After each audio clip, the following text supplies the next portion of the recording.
Assalamualaikum warahmatullahi wabarakatuh. Kita masuk mungkin di sesi akhir dari selection condition atau decision making ini tadi.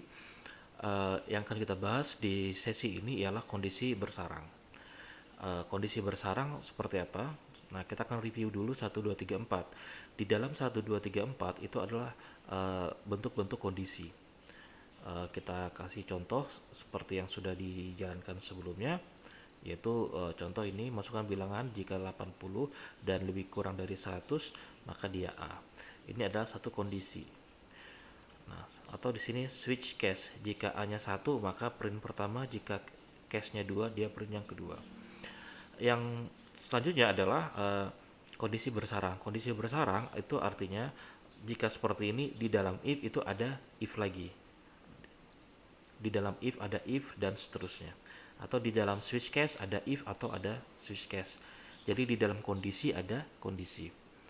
Uh, Penerapannya di dunia nyata seperti apa? Penerapannya contoh penerapannya itu ketika kalau Anda pernah ditanyai suatu survei, maka misalkan Anda ditanya laki-laki atau perempuan, jika Anda jawab perempuan, maka Anda akan ditanyai pertanyaan-pertanyaan yang berkaitan dengan perempuan. Jika Anda laki-laki, maka ditanyai pertanyaan-pertanyaan yang berkaitan dengan laki-laki. Nah, artinya kondisi pertanyaan setelahnya itu itu berdasarkan pertanyaan sebelumnya. Pada video ini saya sudah membuat kode sederhana, uh, permainan sederhana, yaitu input bilangan ganjil atau genap. Sederhana rule-nya, jika kita akan minta orang untuk masukkan sembarang bilangan, jika dia masukkan contoh 7, nah maka dicek apakah 7 itu genap atau ganjil. Kalau dia ganjil, maka ditanya genap. Sebaliknya, jika dia di awal tadi input bilangan yang genap, maka akan diminta lagi untuk bilangan yang uh, uh, ganjil gitu ya. Oke, kita coba jalankan seperti ini ya. Uh, kita lihat, this is permainan sederhana, program game sederhana. Masukkan bilangan ganjil atau genap. Kita masukkan sembarang bilangan saja, misalkan 15. Nah, lihat 15 ialah bilangan ganjil. Nah, kalau kita lihat kodenya di sini, nah, ini dia print F. Masukkan bilangan ganjil. Maka kita ambil bilangan tersebut 15. Kita cek apakah bilangannya itu genap. Kalau dia genap, maka perintah ini akan dieksekusi. Tadi ganjil, maka dia di sini.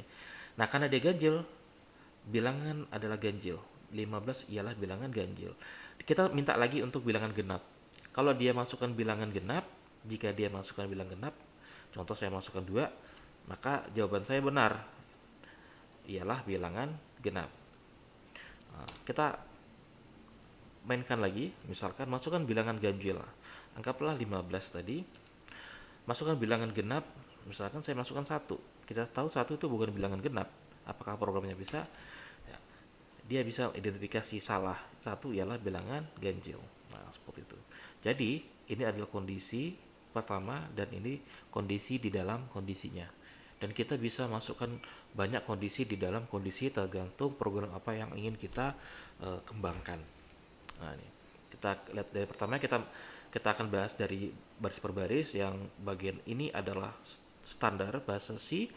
Kita akan deklarasikan satu buah variabel A. Kita print di layar, masukkan bilangan genap dan atau ganjil. Nanti user akan masukkan bilangan itu, kemudian disimpan ke dalam variabel A. Kita cek A itu genap, apakah dia genap. Kalau tidak genap, maka dia ganjil. Nah, anggaplah dia genap kalau kita masukkan 2. Jadi dia bilang gini, 2 ialah bilangan genap. Masukkan bilangan ganjil.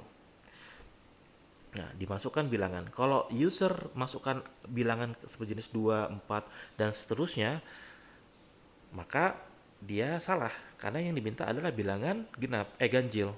Kalau dia masukkan 1, 2, 3, maka dia benar. Nah, kita lihat di sini A persen 2 sama dengan 0. Artinya ini adalah kondisi untuk pengecekan bilangan genap. Bilangan genap ialah bilangan yang habis dibagi 2. Kalau dibagi 2 dia pasti 0. Kalau dia dibagi dua bersisa satu, maka dia ganjil. Makanya di sini saya tulis jika A dibagi dua sisanya satu, maka dia ganjil. Seperti itu. Sebaliknya, nah ini hanya kebalikan dari yang pertama. Kalau dia masukkan bilangan ganjil, maka ditampilkan di layar dia bilangan ganjil. Nah, disuruh masukkan bilangan genap. Kemudian dicek A jadi jika A habis dibagi dua, habis ya, makanya 0, maka tampilkan dia bilangan genap. Sebaliknya, pasti dia salah, masukkan bilangan ganjil. Nah, banyak sekali implementasi untuk kondisi bersarang. Mungkin Anda bisa explore lebih lanjut. Untuk tutorial kali ini saya pikir cukup. Assalamualaikum warahmatullahi wabarakatuh.